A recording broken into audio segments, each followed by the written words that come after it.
Good day, my friends, and welcome to Channel 42. My name is Wilma, and this is episode 4, the last of what I would call my introductory episodes. And today we're talking about safety. Now, it would seem kind of counterproductive talking to a bunch of 70-year-olds about safety, but I'm thinking in terms of not just personal safety, but environmental safety as well. So I figure it's worth at least going over a few main ideas. The first thing about leaving your home for personal safety, I think, is hydration. It sounds silly, but you know, by the time you feel thirsty, you're already dehydrated. When you get dehydrated, you can look up the symptoms on the Master Aging portal, and they'll tell you, among other things, dizziness, lowering of function. The last thing we need at our age is dizziness and lowering of function. So I take faithfully a bottle of water, at least one. If I'm going to be out more than an hour or so, I'll take 2 so that if I run out I can refresh, and there's usually someplace you can fill up a bottle of water. But hydration is really important. If I'm going to be out for any length of time, I will usually take a drinking box or something like that, because sometimes water is the great thirst quencher, but sometimes you need something with just a little more oomph to it. You've seen the title of my channel. Well, here's my secret weapon when it comes to hydration with oomph, and this is my green tea mug, which hooks onto my walker quite nicely and gives me a lovely slurp. It's just the right temperature, and I can just feel the tea just going right through me. So in the really, really hot weather, I'll sometimes throw some loose tea leaves into my drinking bottles, and that gives it just a little more of something. And I think electrolytes, whatever it is that the extra flavored water gives you, it's certainly not wasted. The other thing that is really, really critical when we go out at our age is what we have on our feet. Flip-flops belong with the 7 and 8-year-olds, not with the 70 and 80-year-olds. So let's just be sensible. Get out those nice walking sandals or those nice runners and put in those insoles that'll give you arch support and all the rest of it. When you think of what those 2 little parts of your body do for you, what they support, and all those little bones, we need to be treating our feet as well as we possibly can. If you find your feet getting hot in runners, you know, I like to take an extra pair of socks. What the heck? For all the room it takes up, you know, you can change your socks. If you have that extra container of water, nothing cools hot, swollen feet like a little bit of water poured over, you know, air dry. Wonderful. So you want to think about that. 3 things sort of fall into one little group: sunscreen, sunglasses, and sun hat. Sunscreen is the one that I neglect a lot. I shouldn't, but I do. I tend to actually prefer loose, flowy tops. I figure all those people in those really hot desert countries aren't running around in spaghetti strap tops. They're all running around in loose, flowing garments, usually in a nice pale color. So I tend to take my lead from them, and that's what I like to wear in summertime.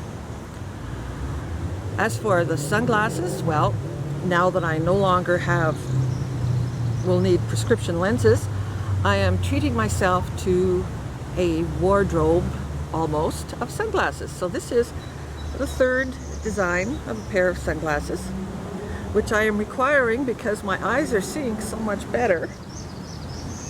And in a few days I'm going to have cataract surgery on this eye, and I might even chronicle some of that. So the world is looking so much brighter, so I need the sunglasses, really. The other thing is sun hats. I tend to wear visors a lot, but this year, I think, just because I can, I'm going to think about a wardrobe of nice, bright colored hats. So this is the first purchase of the year. In turquoise. I have to look for something in bright pink and maybe in a nice bright purple or something. I don't know. But hats are in for me this year, for sure. Now, for just general safety in walking, I often wear gloves. Now these are bicycle gloves, fingerless gloves, whatever might work for you. But basically we have handlebars, much like a bicycle. And if you're going out for a day's walking, which I do sometimes because I'll leave, say, on the 9:30 bus, and I might not get home until 3:30, and a lot of that time, not all of it, but a lot of it has been spent walking. So it's just a little easier on the hand, a little bit of cushioning, doesn't hurt. Another thing, from a safety standpoint, this is my first aid kit. It doesn't have much in it. It has a couple of square gauzes, some bandages that will fit around, say, a knuckle or whatever, just straight bandages, a couple of alcohol swab pads, an ointment, a couple of little ointment packets, and a couple of handy wipes, just to, clean the hands sort of thing. It doesn't take any room at all, but if you happen to have a stumble and a scrape, it feels so much better if you could put a bit of cream or something on it. So this is what constitutes a first aid kit.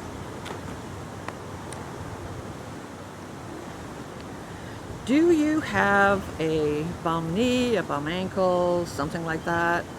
Something that might give out on you, or you sometimes wear a brace for? Well, if you're going to be out for a few hours, this is a good time to take one with you. I like this one because it'll go over a pair of jeans or something. One of these days I will take you down to the site of the incident which precipitated all this extra gear that I'm having to take with me. It's a story all on its own. But this I like. Wrap it around a pair of jeans, or just, the bare leg if I'm wearing shorts, but really is something good to have.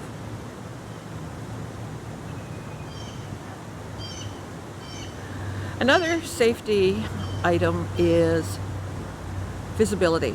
Now, my fear has always been, after years of riding a motorcycle, is that as a senior plugging along on my walker, I'm going to be as invisible as I was sometimes to drivers. And if I'm honest, as invisible as motorcycle riders were sometimes to me as a driver. So I'm not without blame in this. When I'm on a trail, especially on a busy day, or if it's kind of a cloudy day or a really hot day, I might throw on one of those orange safety vests. If it's raining or I'm out walking and it's, say, a blistery sort of winter day, and I'm really concerned about visibility because drivers are a bit distracted perhaps with looking for ice or whatever, I have this coat that I picked up in Vancouver. I was with a friend I was visiting Vancouver. A friend had taken the bus up from Seattle, and we were walking down Hastings Street in Vancouver, and it was starting to spit rain, and this store had all these, I think it was in Chinatown, had all these coats out, $5 a pop. So she had an umbrella, I did not. It was a one-person umbrella, so I picked this thing up. You know something? Sometimes I feel maybe a bit dorky. Do we still use that word? That's my age showing perhaps, but you know what? It's got reflective tape, it's bright orange, it keeps me absolutely dry. If somebody hits me, they can't say they couldn't see me because I'm really visible, which might be dubious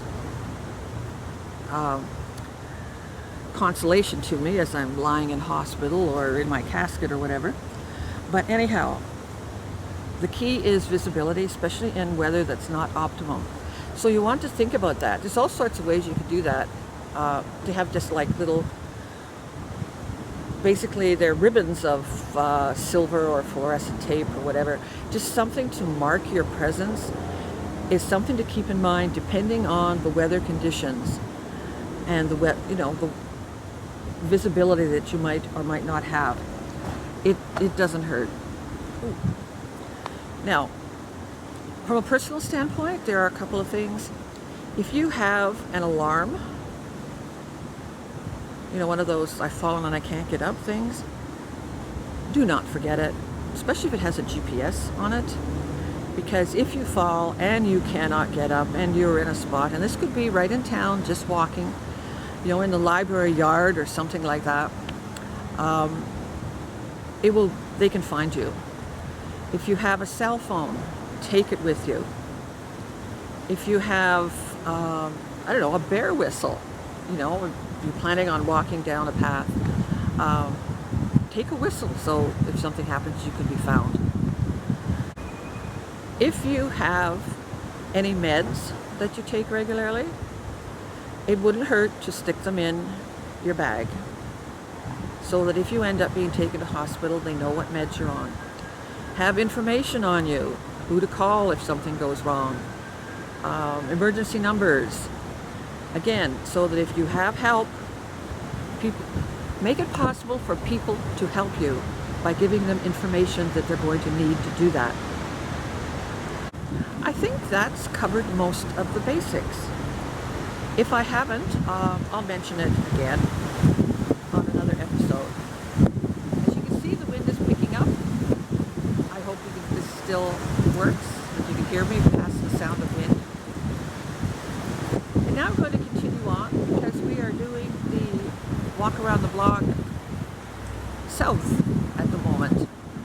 I have in the can 5 walking episodes that I have to get edited once I get this one done. So I hope I'll see you there.